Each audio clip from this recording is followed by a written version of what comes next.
Bom dia ou boa tarde, queridos irmãos. Aqui é Jorge Campos falando-vos de Cincinnati. Por que é que o amor de Deus é uma característica tão importante para todos nós como cristãos? Vejam então comigo, se faz favor, em 1 Coríntios capítulo 13 e começando no versículo 1, 1 Coríntios 13, versículo 1, diz aqui: ainda que eu fale as línguas dos homens e dos anjos, se não tiver amor, serei como bronze que soa ou como símbolo que retine. Ainda que eu tenha o dom de profetizar e conheça todos os mistérios e toda a ciência, ainda que eu tenha também a fé a ponto de transportar montes, se não tiver amor, nada serei. Ele então descreve aqui que o amor, se não tivermos amor, não somos nada. No versículo 3 diz assim: ainda que eu distribua todos os meus bens entre os pobres, ainda que eu entregue o meu próprio corpo para ser queimado, se não tiver amor, nada disso me aproveitará. O amor é, assim, extremamente importante. O amor agape de Deus. E depois ele dá atributos deste amor no versículo 4 a versículo 6.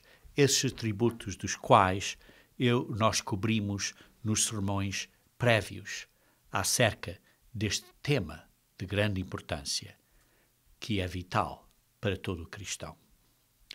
Agora então, a partir do versículo 7 até ao fim do capítulo, Paulo agora deseja concluir esta discussão, esta explicação acerca da importância do amor de Deus, recomparando este dom do Espírito de Deus com outros dons do Espírito de Deus.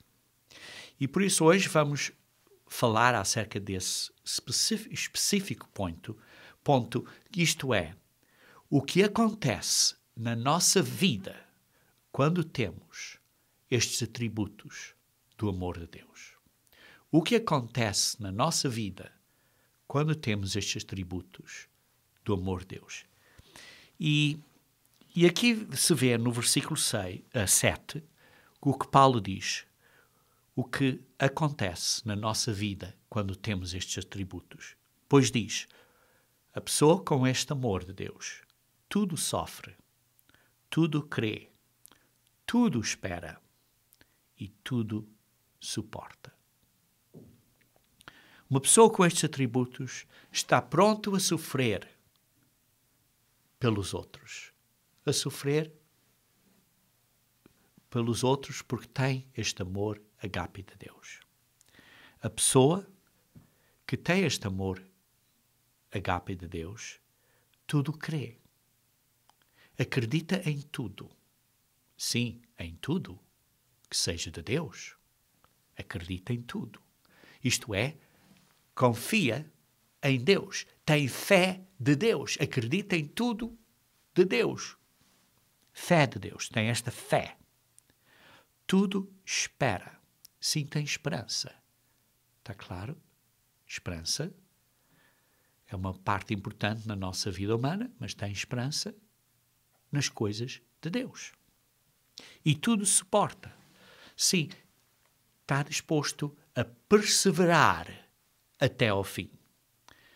Porque são chamados, eleitos e fiéis, como se lê em Apocalipse 17:14. Por isso, é uma pessoa que está disposta a perseverar até ao fim. Por isso está a dizer que os que têm estes atributos do amor agape de Deus, acontece a esta pessoa que tem um sofrimento, preparada a sofrer, está preparada a acreditar em tudo de Deus, que é um dom de Deus, que é a fé de Deus, e que tem esta esperança de Deus, que é outro dom. E depois continua, no versículo 8, o amor jamais acaba. O amor nunca acaba, nunca falha, permanece sempre, não falha. Mas havendo profecias, desaparecerão. Havendo línguas, cessarão. Havendo ciência, passará. Mas o amor de Deus não passa.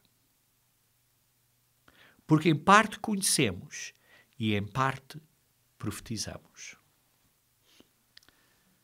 Sim, está a dizer que a pessoa com amor, agape de Deus, com estes atributos, tudo crê, tudo espera, tudo sofre, tudo suporta, tem fé, tem esperança, está preparada a sofrer e a perseverar até ao fim.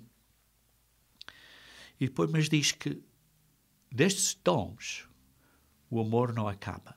Sim, há certos dons como as línguas, há certos dons como as profecias, há certos dons como a ciência, esses dons acabam.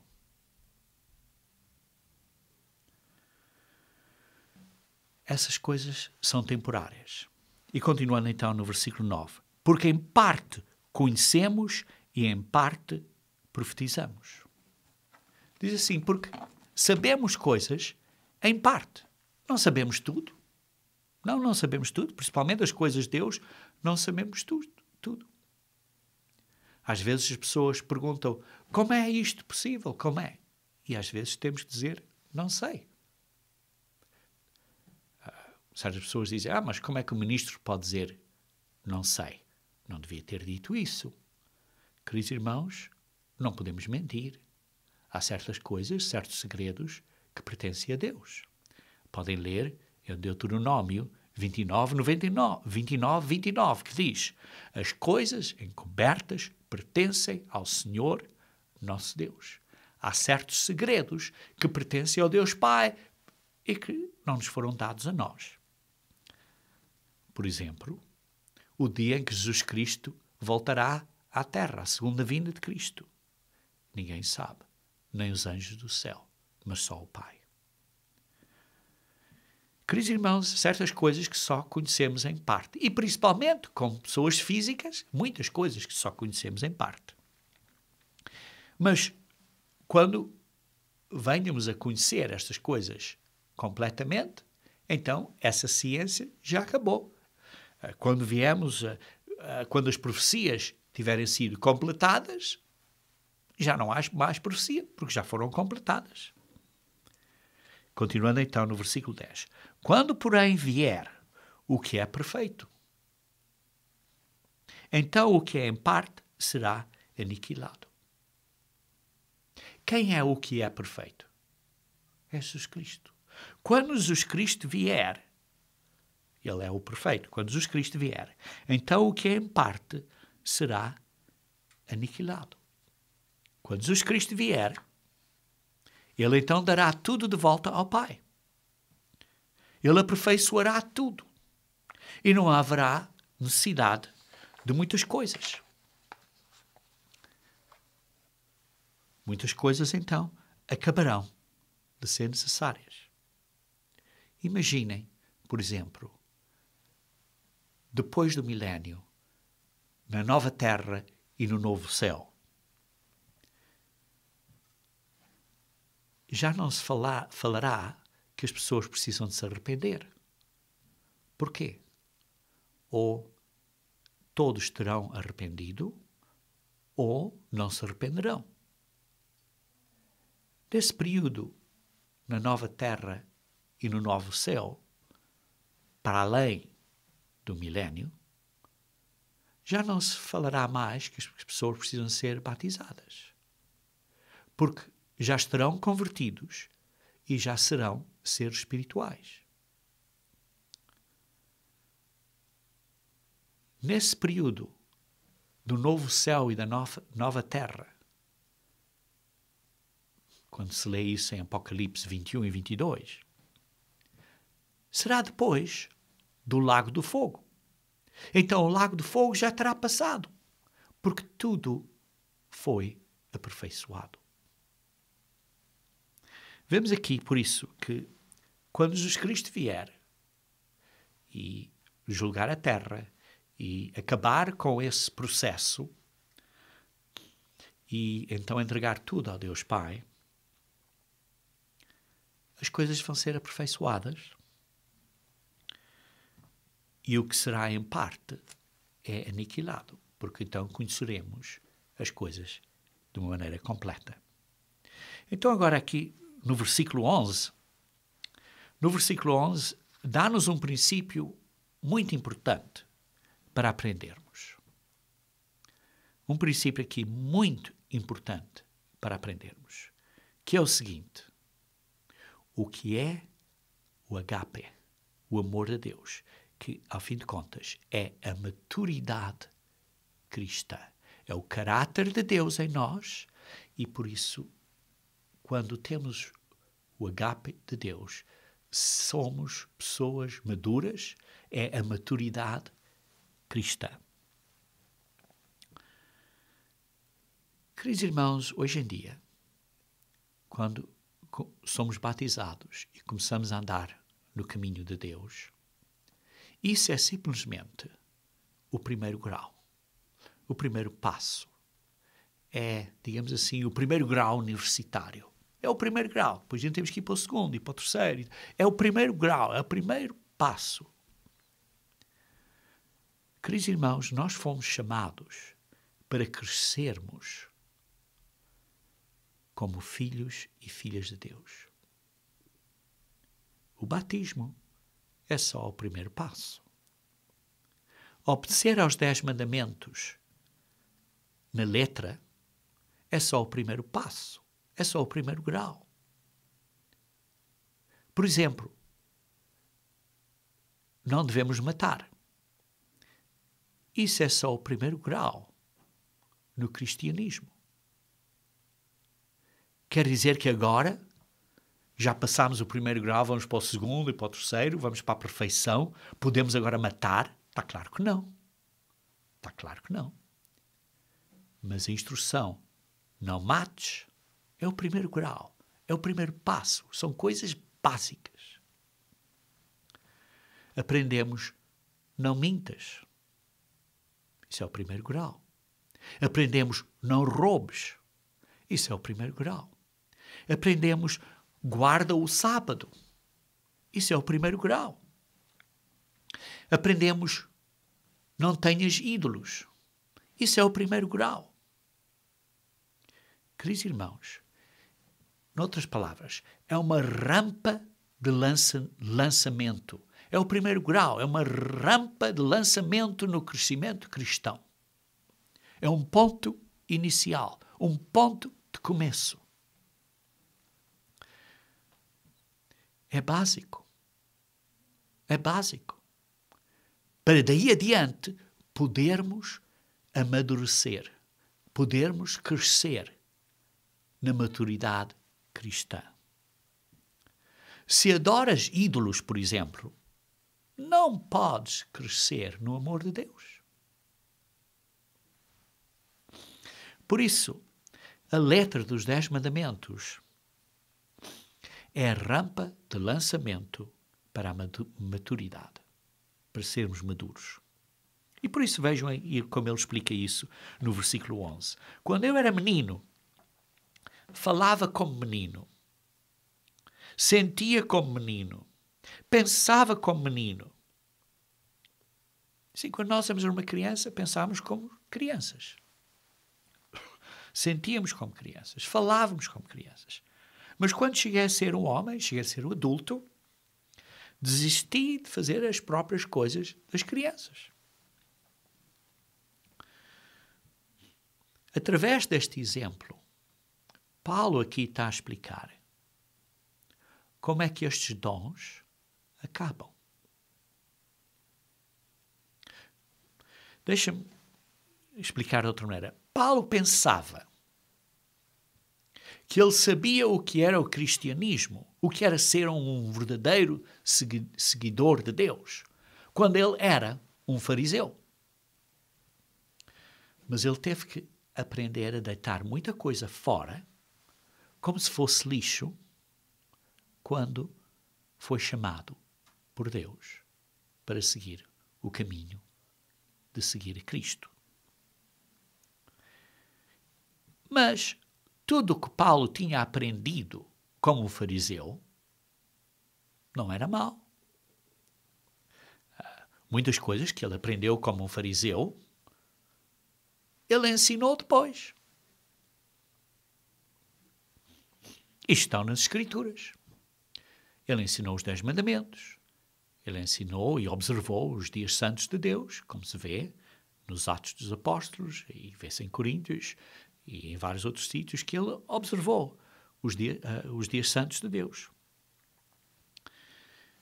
Mas foi uma rampa, digamos assim, de lançamento para a maturidade. Certos dons eram do passado. Quando vamos ser espirituais, certos dons vão acabar. E conforme ele mudou de ser um fariseu para ser um cristão, também teve que acabar com certas coisas e mudar a sua vida. Vê-se aqui uma dualidade, digamos assim. Sim, Paulo entendeu, e muitos de nós precisamos entender, que quando começamos no caminho cristão a obedecer às leis de Deus e a viver de uma maneira nova, isto é só o primeiro grau.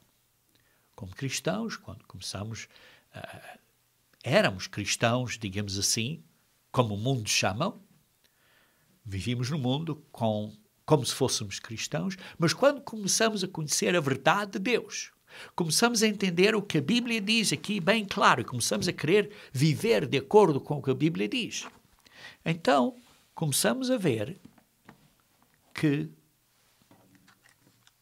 o que sabíamos, o que as religiões cristãs à volta do mundo hoje em dia praticam, não está certo.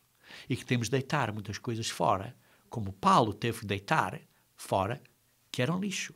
Muitos ensinamentos falsos, muitas ideias falsas, têm que deitar fora. E que então começar no primeiro grau, como Paulo, quando saiu de fariseu, para ser um verdadeiro cristão, teve que começar no primeiro grau.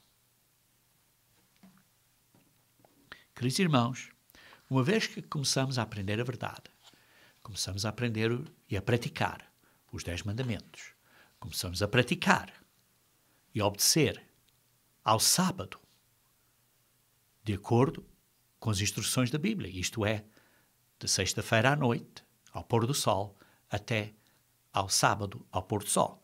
Quando começamos a observar e a praticar, como a Bíblia diz, e a obedecer e a guardar os dias santos, quando começamos a arrepender-nos de facto do que fizemos, mas também do que somos, e começamos a viver uma vida nova, e queremos que o ministro de Deus, não é uma pessoa qualquer que se diz, eu agora sou um ministro, tem que ser o ministro de Deus, que o batize para dentro da família, do corpo de Jesus Cristo, da família de Deus.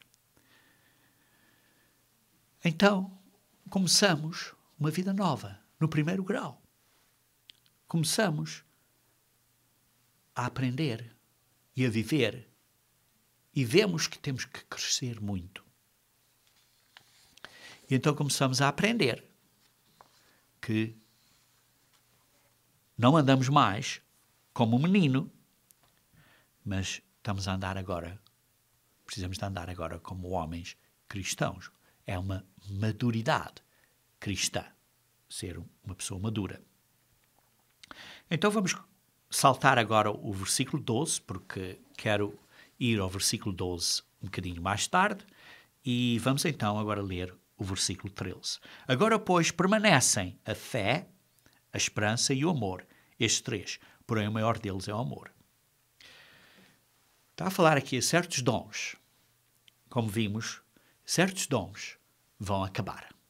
Certos dons vão acabar, porque quando Jesus Cristo vier, como lemos no versículo 10, quando Jesus Cristo vier, as coisas são aperfeiçoadas, vamos ser ressuscitados, ou vamos ser mudados, vamos ser seres espirituais, vamos ver as coisas como de facto são, e então quando Jesus Cristo vier, ao fim do reino dele, daquele milénio, certas coisas, certas profecias terão sido cumpridas e então esses dons de profecias, estes dons de ciências, de línguas, isso tudo, vai cessar. Vão todos falar a mesma língua, não vai haver necessidade de haver várias línguas, não vai haver necessidade de conhecerem as certas profecias, porque as profecias já terão sido cumpridas. E por isso essas coisas terão acabado. Mas diz aqui, agora permanecem. Isto é, não acabam. Os dons que não acabam são os dons da fé, da esperança e do amor, agape de Deus. Esses dons não acabam. Esses três. Porém, o maior desses é o amor. Entendemos? Primeiro, esses não acabam. Profecias, como vemos, outros dons, que fala aqui, por exemplo, línguas, profetizar, esses acabam. Mas a fé, a esperança e o amor de Deus não acabam. Esses permanecem. Em segundo lugar, também aqui, diz que o amor desses três é o maior. O amor agape de Deus é o maior. Certas pessoas podem perguntar, então a fé não é o maior? Até as religiões dizem, tudo o que precisas para ser salvo é ter fé. Ora, se tudo o que precisas para ser salvo é ter fé, então a fé é o maior.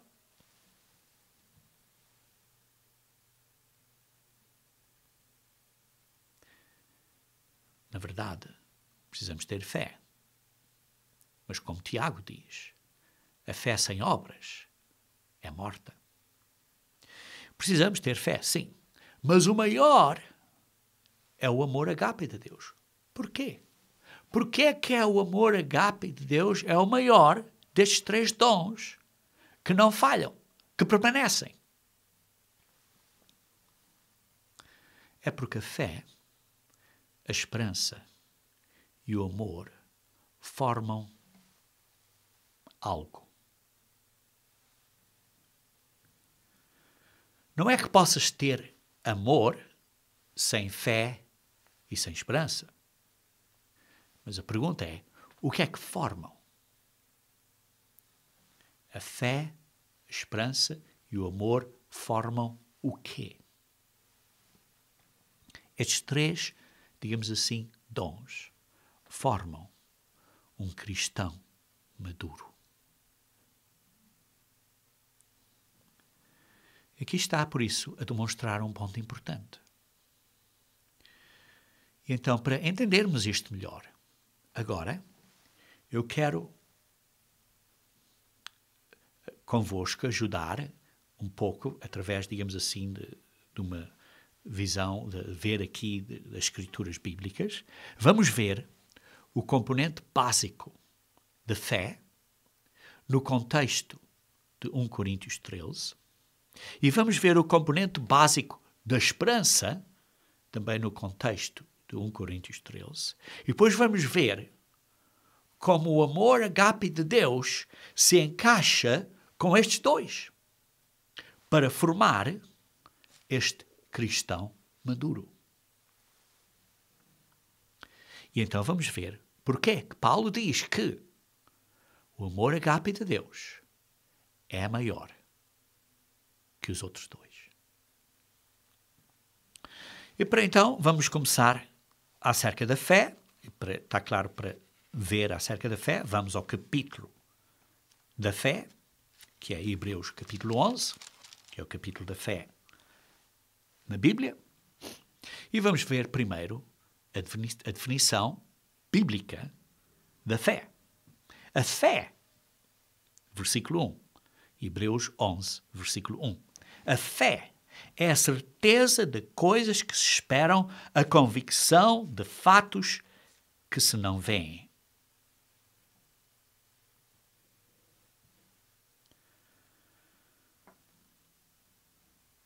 A fé é a certeza, é a realidade.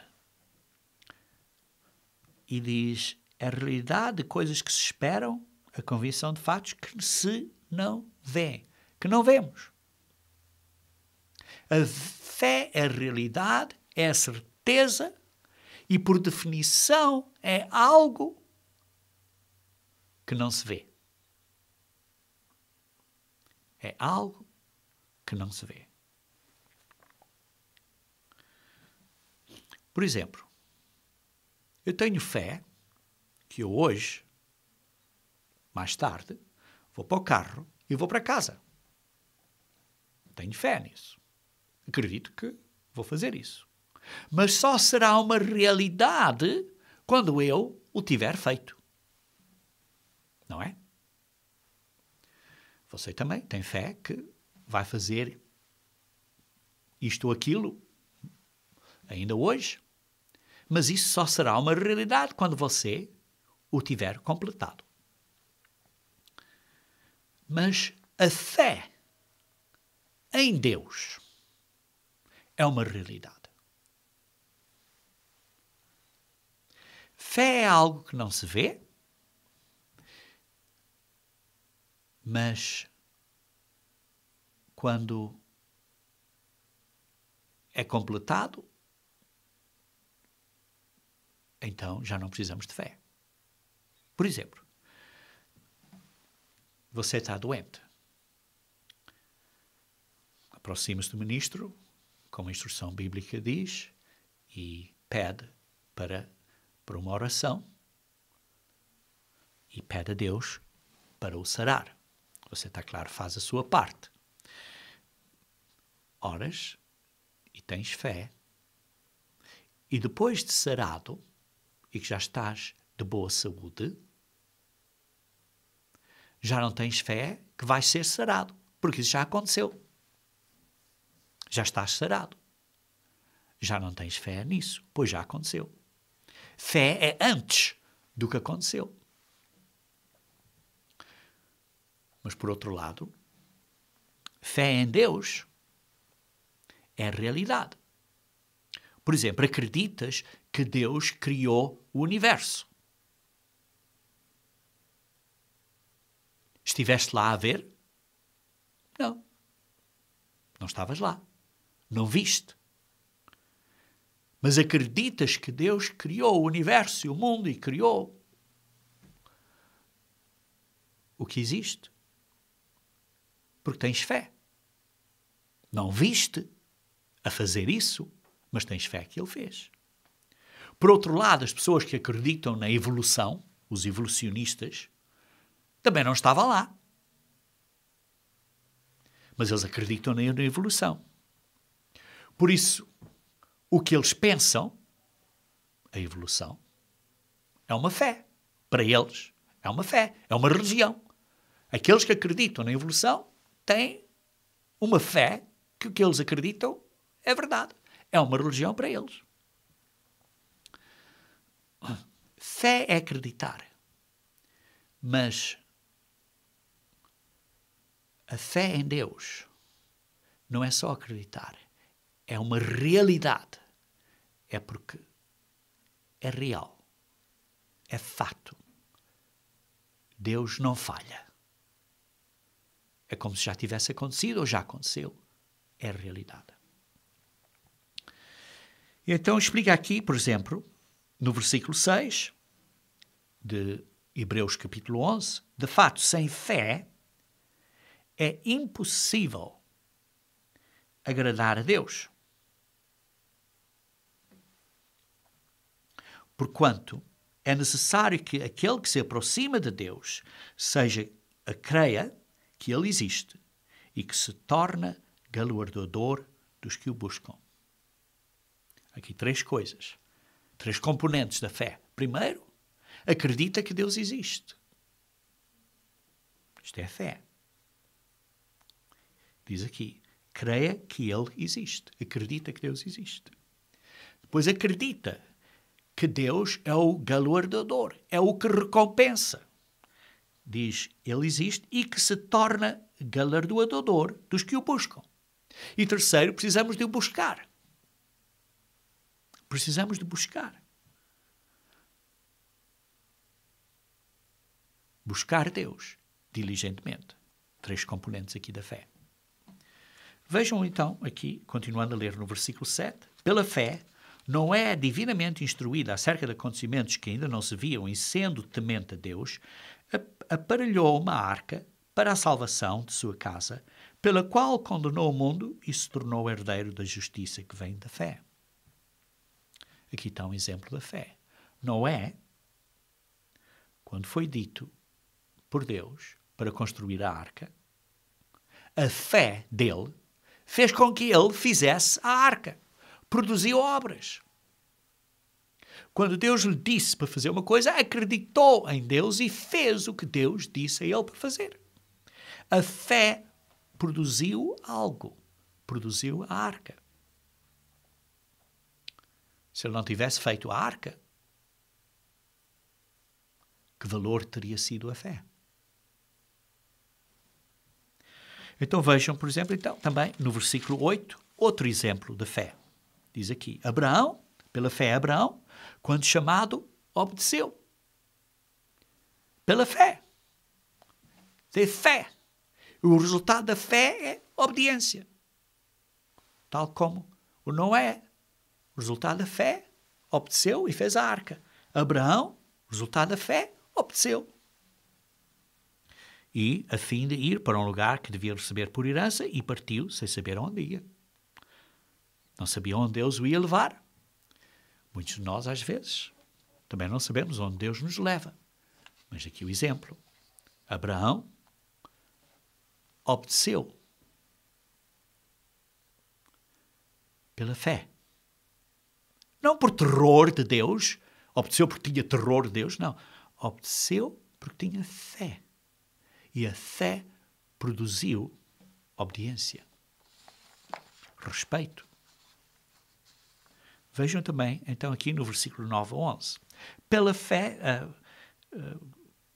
peregrinou na terra de promessa, como em terra alheia, habitando em tendas com Isaque e Jacó, herdeiros com ele da mesma promessa. Porque aguardava a cidade que tem fundamentos, da qual Deus é o arquiteto e edificador. E outro exemplo, versículo 11. Pela fé, também a própria Sara recebeu poder para ser mãe, não obstante o avançado de sua idade, pois teve por fiel aquele que lhe havia feito a promessa. A Sara, pela fé, teve fé. Por que a Sara teve um bebê quando era impossível para ela ter um bebê? Por causa da sua idade avançada, já tinha passado aqueles períodos em que podia ter bebê, era impossível. Por que teve um bebê quando não podia ter bebê? Porque considerou Deus ser suficientemente forte, suficientemente poderoso, suficientemente honesto para fazer o que disse que faria. E por isso acreditou em Deus, embora se tivesse rido primeiro, mas depois acreditou em Deus e, por causa da fé, teve um bebê. Acreditou que Deus era capaz de o fazer. Teve fé em Deus. Não foi fé em ela, não foi o poder dela. Foi fé em Deus. E por isso disse, eu tenho fé que Deus vai fazer isso. Queridos irmãos, a fé é significativa quanto ao que você tem fé em. Isto é, a fé depende do que você tem fé em. Se eu tenho fé na minha própria fé, por exemplo, então a minha fé é só tão forte como a minha fé.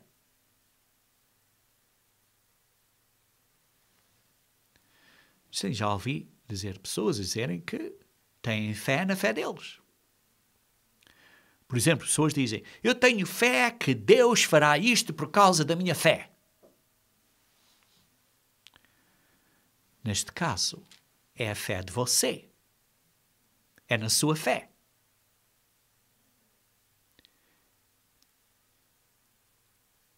Isto quer dizer, então, nesse caso, se a pessoa diz, eu tenho fé que Deus fará isso por causa da minha fé, então isso quer dizer que a sua fé só é tão forte quanto você é.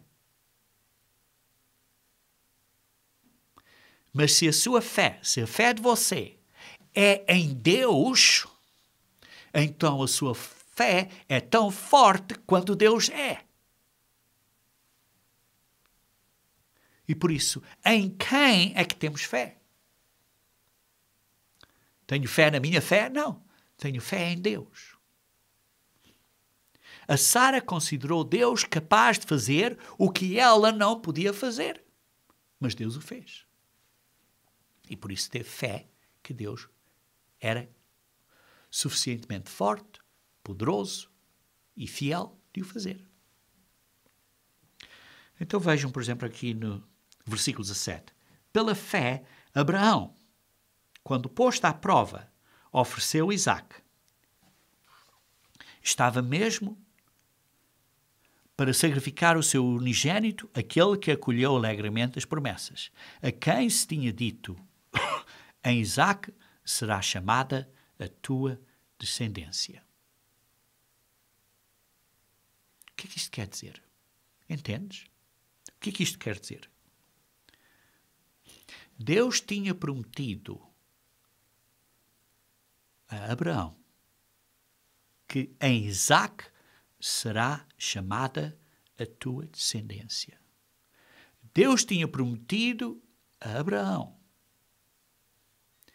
que os descendentes dele, os netos dele, seriam através de Isaque. A descendência. Que ele queria que tivesse estes descendentes através de Isaque.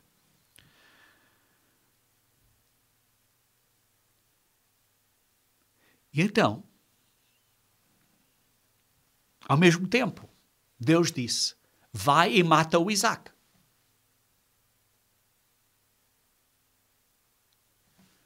Compreendem? A tua descendência será por Isaque. Serão filhos de Isaque. Isaque vai ter filhos. Mas agora vai e mata Isaque.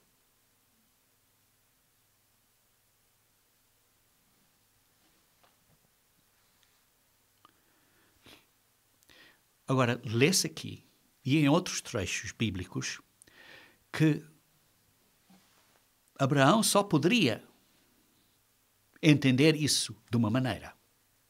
E a maneira é que Deus ia ressuscitar Isaque. Porque Deus não mentia. E Deus não mente. Deus não mentiria. E embora isto não fosse lógico, e por isso quando ele levantou a mão com a faca para matar o Isaque, acreditou que Isaque ia ter filhos. Consegues imaginar essa situação?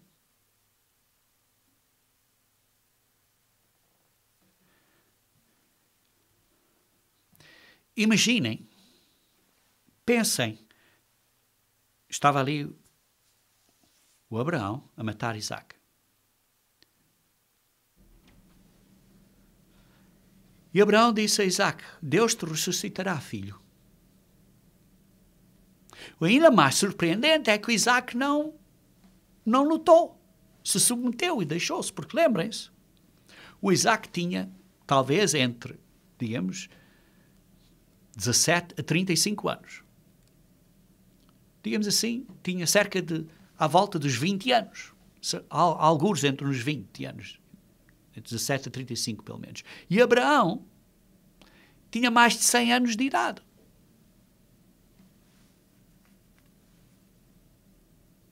Então, está aqui um velhote, não com muita força, a ir matar um jovem cheio de força com essa idade, vê-se que Isaac se submeteu também. Queridos irmãos, isto é fé. É uma fé vivente. É uma fé vivente.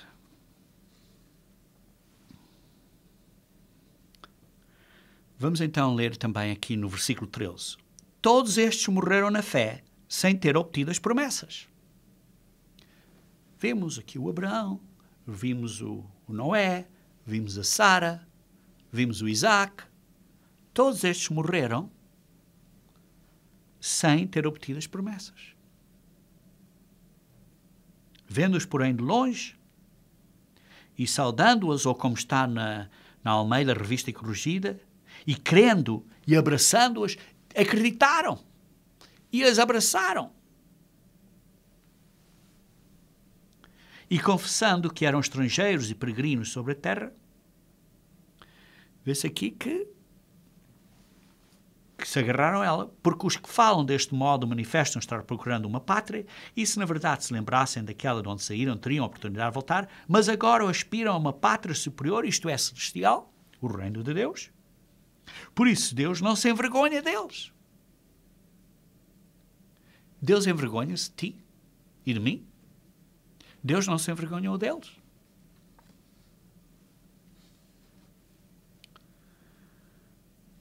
Deus não se envergonha de chamar certas pessoas meu filho e minha filha. E por isso, vejam então no versículo 32. E que mais direi? Certamente me faltará o tempo necessário para referir o que há a respeito de Gideão, de Baraque, de Sansão, de Jefté, de David, de Samuel e dos profetas. Porquê? Estes tinham fé, os quais, por meio da fé, subjugaram reinos, praticaram a justiça, obtiveram promessas, fecharam a boca de leões.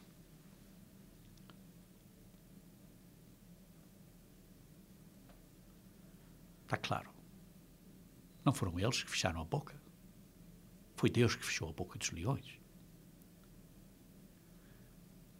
Imagine tu estares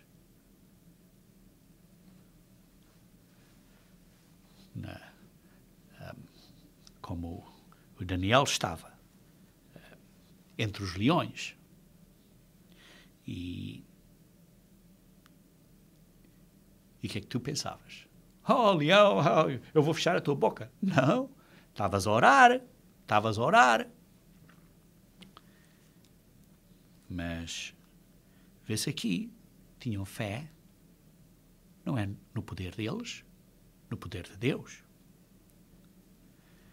A fé só é forte, só é tão forte, depende no que temos fé. Eles tinham fé em Deus. Extinguiram a violência do fogo, escaparam ao fio da espada.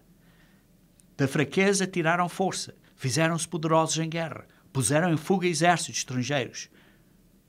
Mulheres receberam pela ressurreição os seus mortos.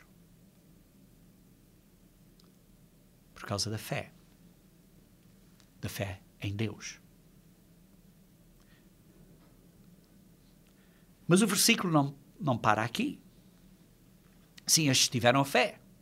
E, por exemplo, as pessoas dizem, bem, tenho fé e as coisas têm que correr corretamente para mim, eu vou ter uma vida perfeita porque tenho fé e, por isso, Deus me vai salvar destas condições todas e vai ser tudo perfeito. Porque parou a boca de leões, extinguiram a violência do fogo, escaparam ao fio da espada, tiveram força, puseram em fuga exércitos, quer dizer, tiveram sucesso, as coisas correram bem. E por isso, quer dizer que para ter fé, tudo vai correr exatamente como eu quero. Mas o versículo não para aqui, continua. Porque diz, alguns foram torturados. Então esses que foram torturados e que morreram pela torturação, Não tiveram fé? Sim, esses que morreram, porque foram torturados, não tiveram fé? Não. Foram torturados e tiveram fé. Enduraram a tortura porque tinham fé. Porque acreditaram em Deus. Porque a fé era a substância da vida deles. Porque a fé era o âmago do que eles eram. Vejam aqui também. Não aceitando o seu resgate. Não aceitaram a libertação, serem salvos temporariamente da vida, e acabaram por morrer. Porquê? Porque tinham fé. Porque diz para obterem superior ressurreição.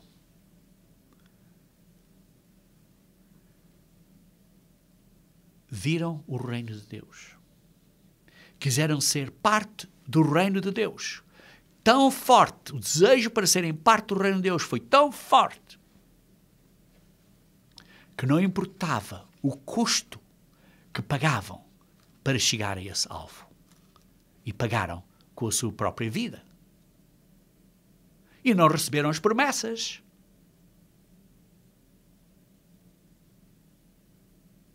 Mas tiveram fé, mesmo sem receber a promessa. Continuando então no versículo 36. Outros, por sua vez, passaram pela prova de escárnios e açoites, e sim, até de algemas e prisões. Foram apedrejados, provados, cerrados, pelo meio, cerrados ao meio. Mas tinham fé. Mortos a fio de espada, andaram peregrinos, vestidos de peles de ovelhas e de cabras, necessitados, afligidos, maltratados. Mas tinham fé. Mas a vida não deu certo para eles. Mas tiveram fé. Errantes pelos desertos, homens dos quais o mundo não era digno, errantes pelos desertos, pelos montes, pelas covas, pelos antros da terra. Todos estes que obtiveram bom testemunho por sua fé, não obtiveram, contudo, a concretização da promessa. Não foram salvos dessa situação, morreram e não receberam a promessa até hoje. Porquê? Por haver Deus provido coisa superior a nosso respeito, a teu respeito e a nosso respeito, para que eles, sem nós, não fossem aperfeiçoados.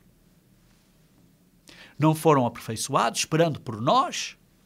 O Abraão não foi aperfeiçoado esperando por nós. O Moisés não foi aperfeiçoado esperando por nós. Ainda está à espera por nós. Está a dormir. E alguns de nós vamos ter que esperar quando morrermos. E então, quando houver suficientes, quando Deus decidir, Cristo virá.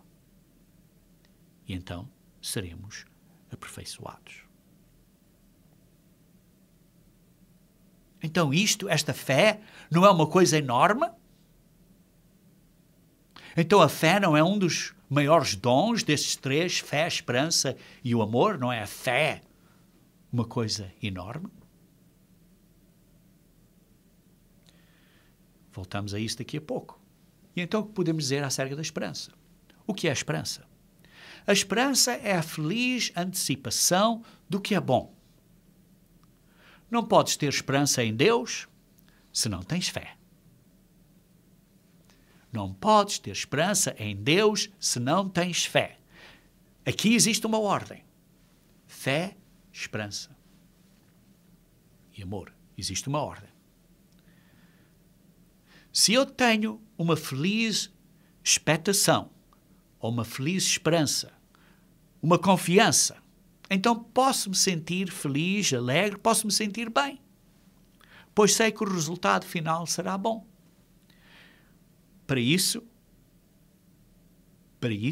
eu tenho que ter fé que isso venha a acontecer. Por isso digo, não podes ter esperança em Deus sem teres fé.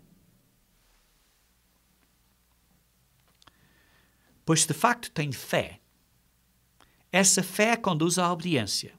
que conduz à confiança. E se tenho confiança, o que resulta dessa confiança é que antecipo o bom. Isso talvez seja difícil agora mesmo, queridos irmãos, mas é para o bem. Pois a Bíblia diz, em Romanos 8:28, sabemos que todas as coisas cooperam para o bem daqueles que amam a Deus, daqueles que são chamados segundo o seu propósito. E como amo a Deus, e como sou chamado segundo o seu propósito, acredito que as coisas cooperam para o bem. É aí que devemos estar. É difícil. Sim, é difícil. Mas esta feliz antecipação do bem, mesmo numa situação difícil, é onde devemos estar. Porque sabemos que Deus resolverá todos os problemas. O problema é que às vezes não sabemos qual é o desejo de Deus. E temos dificuldade em entender o que é que Deus deseja. Outras vezes sabemos e pronto, fazemos o que Ele deseja. Mas a esperança é uma expectação positiva, é uma expectativa do que é bom. Quando não tens esperança, estás desencorajado, estás desesperado, estás negativo. E então perguntas, mas porquê fazer o esforço? Porque não tens esperança. Mas quando tens esperança, acreditas que isso se resolverá. Vejam então em Romanos capítulo 8,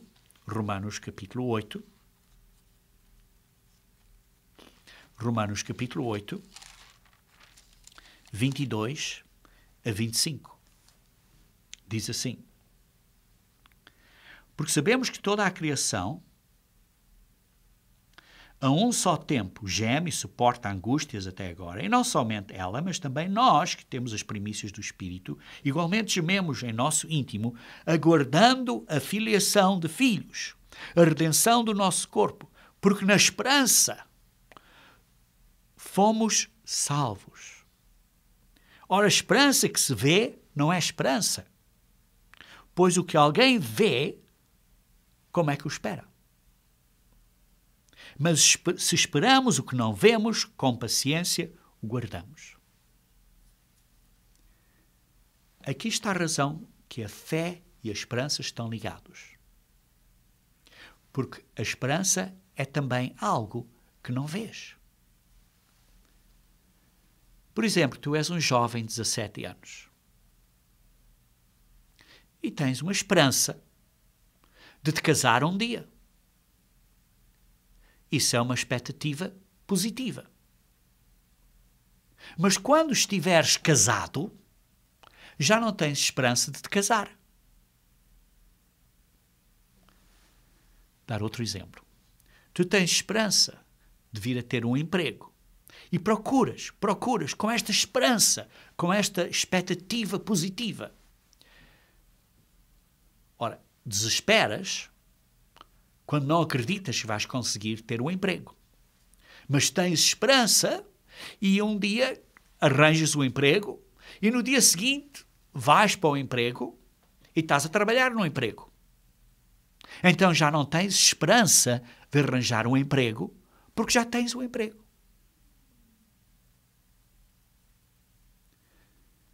Sim, a esperança é do que não temos ainda, é do que não vemos ainda.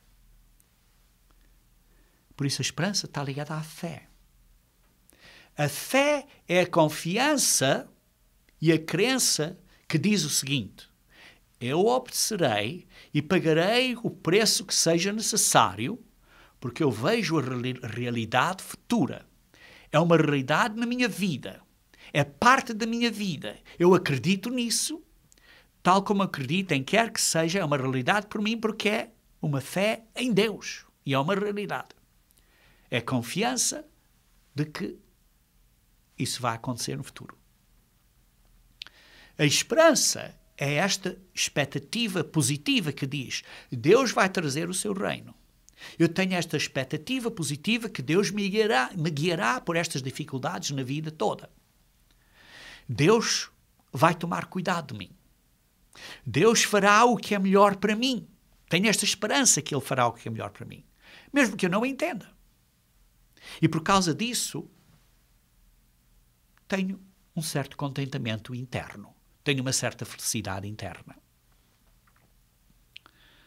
As coisas à minha volta podem ser uma grande confusão. Posso estar estressado. Posso estar um bocado preocupado. Mas, de uma maneira geral, estou calmo, tenho esta paz interna, estou satisfeito, porque tenho esperança. Outras pessoas no mundo podem perguntar: como é que tens esperança se não o vês? Como podes ter esperança que Deus te salve nesta situação? Onde está Deus? Não o vejo. Então dizes: eu tenho esperança, porque tenho fé em Deus. Esperança está ligada à fé. Mas como podes ter fé no que não vês? Mas tenho. Porque fé é a realidade. A fé em Deus é a realidade. E porque tenho esta fé, eu então tenho esperança. Pomos a nossa fé e a nossa esperança em Deus.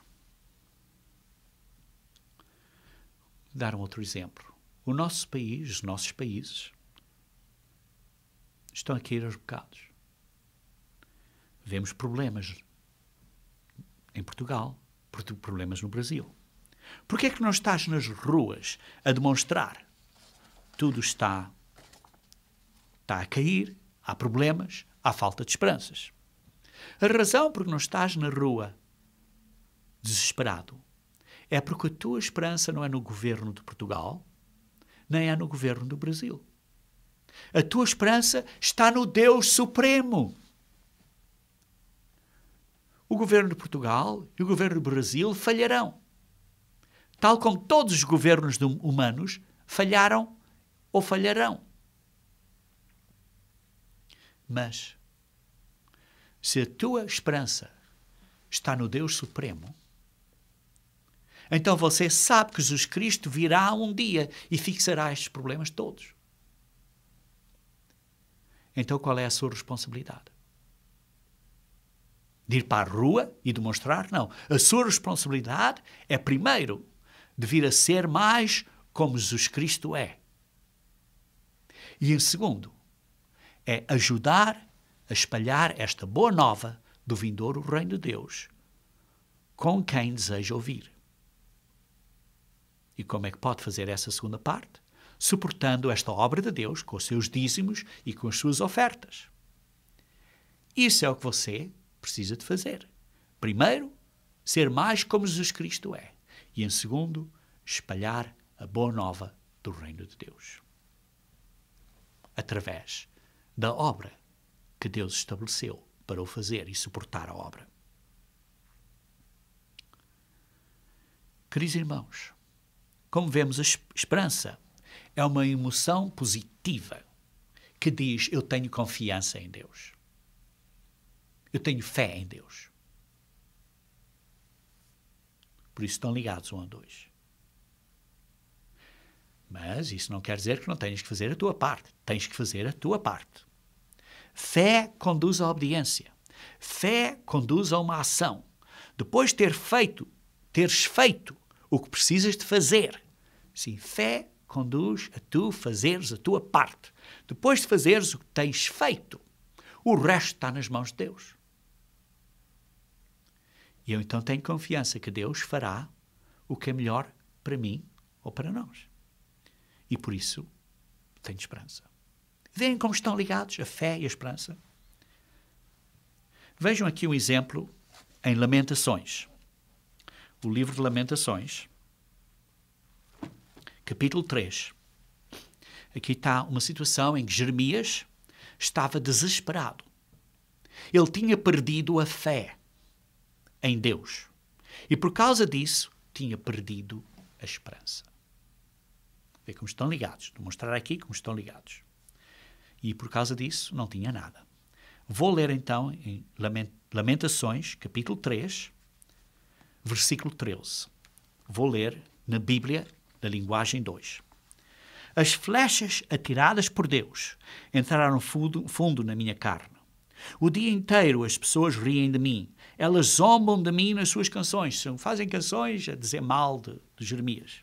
Deus me encheu de comidas amargas e me fez beber fel, até eu não poder mais. Ele perdeu a fé. Versículo 16. Ele esfregou o meu rosto no chão e quebrou os meus dentes nas pedras. Já não sei mais o que é paz e me esqueci do que é felicidade dentro de mim. Não tenho muito tempo de vida. Perdeu a fé. Não tenho muito tempo de vida. E a minha esperança no Deus eterno acabou. Porque perdeu a fé em Deus. Tinha perdido a esperança. Eu me lembro da minha tristeza e solidão, das amarguras e dos sofrimentos. Penso sempre nisso e fico abatido, desesperado.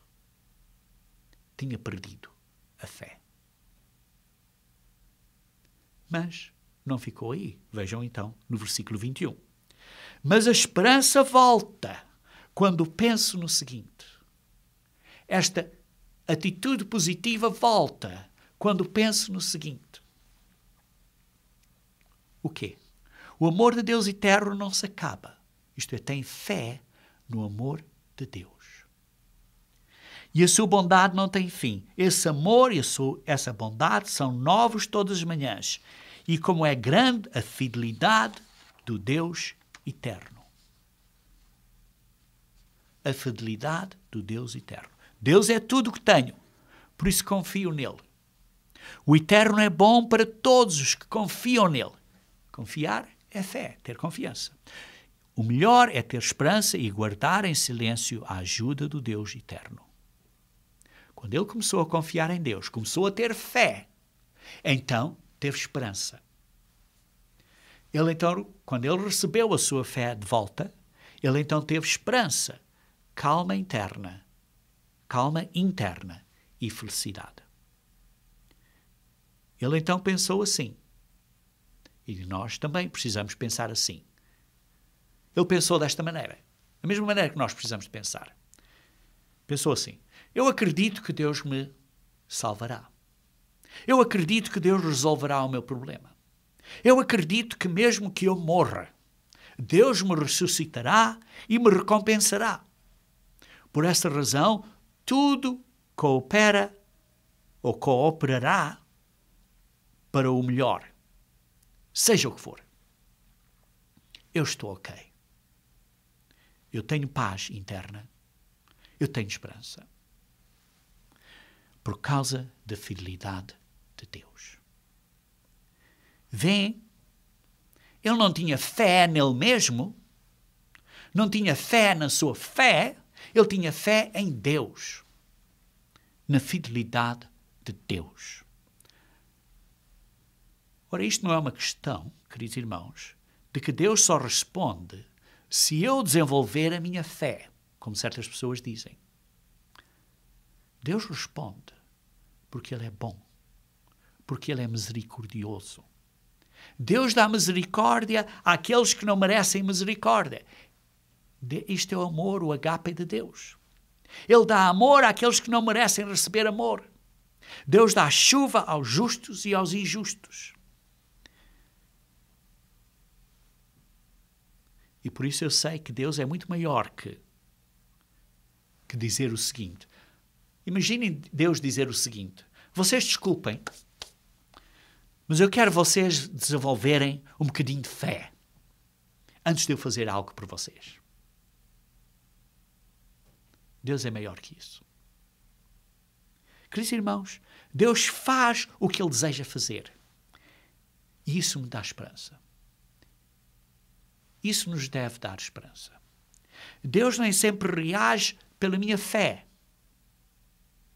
Isso me dá muita esperança.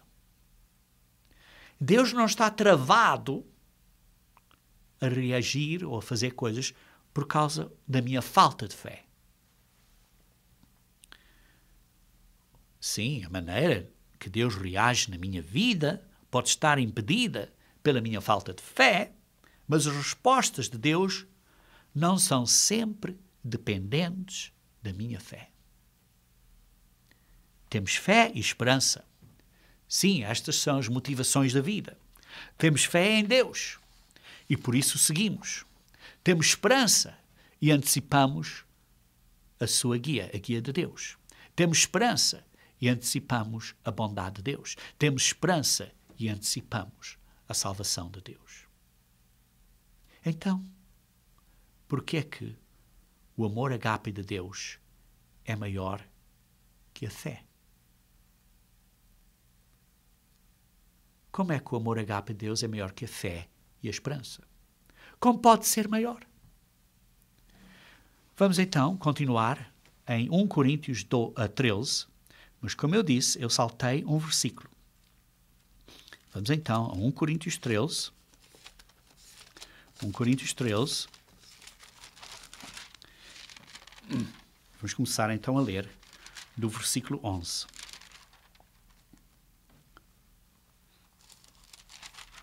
Quando eu era menino, falava como menino, sentia como menino, pensava como menino. Quando cheguei a ser homem, desisti das coisas próprias de menino.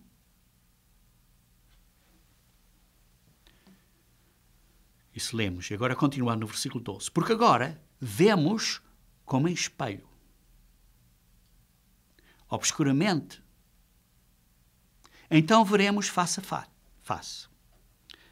Agora vemos como em espelho, obscuramente. Mas depois, então, veremos face a face. O que é que veremos face a face? Quem veremos face a face? É Deus. É Jesus Cristo e o Deus Pai. Agora conheço em parte, então conhecerei, como também sou conhecido. Queridos irmãos, veremos Deus face a face. Lembre-se que a fé é a confiança em algo que ainda não vês. A esperança, a antecipação em algo que ainda não vês. Isto é, a fé é naquilo que ainda não se vê. A esperança é naquilo que ainda não se vê. O amor agape de Deus é visto, vê-se.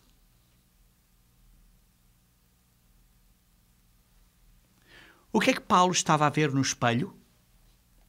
Diz aqui, porque agora vemos como em espelho, obscuramente. O que é que ele estava a ver no espelho, obscuramente?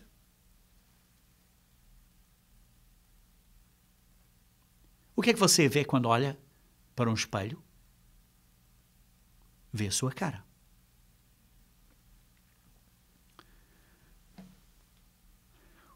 O que Paulo estava a ver quando olhava para o espelho, estava a ver em ele próprio características do amor agape de Deus. Estava a ver Jesus Cristo viver nele. Quando nós olhamos a um espelho, devemos estar a ver obscuramente Jesus Cristo em nós.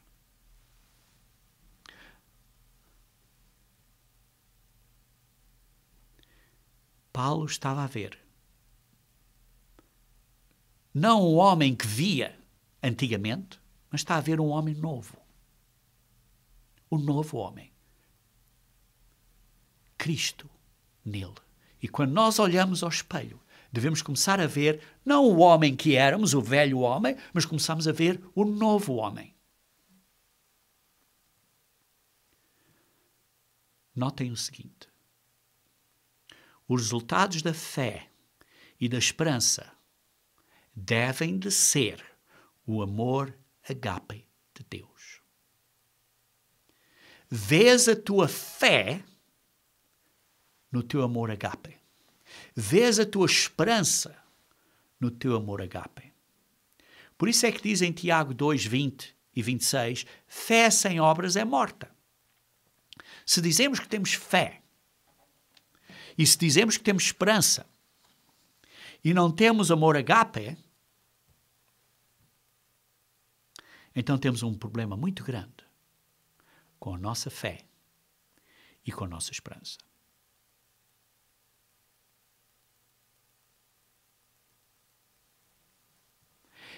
É o amor agape que é visto. Por isso é que é maior. Pois é o resultado dos outros dois. A nossa confiança, a nossa fé em Deus, produz um compromisso completo a Deus.